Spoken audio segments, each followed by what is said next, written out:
Welcome to lucky lotus. మీకు మిరియాలు తెలుసు కదా, అవి వాటిని బ్లాక్ పెప్పర్ అంటారు లేదా మిరియాలు అంటారు. అందులో తెల్ల రకాలు కూడా ఉంటాయి. ఈ మిరియాలని ఏంటంటే కారానికి ప్రత్యామ్నాయంగా వాడుకుంటాం.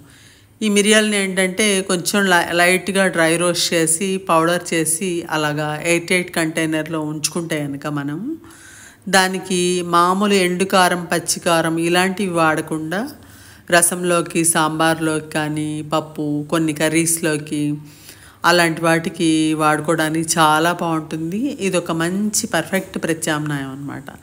సీజనల్గా వచ్చే జలుబులు దగ్గులు జ్వరాలు ఇలాంటి వాటికి దీన్ని కషాయంగా కాచుకొని తాగితే చాలా మంచిది.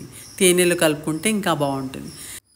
దీని ఫ్లేవర్ చాలా అద్భుతంగా ఉంటుంది. ఒకసారి వాడితే దీనికి ఫ్యాన్స్ అయిపోవడం ఖాయం.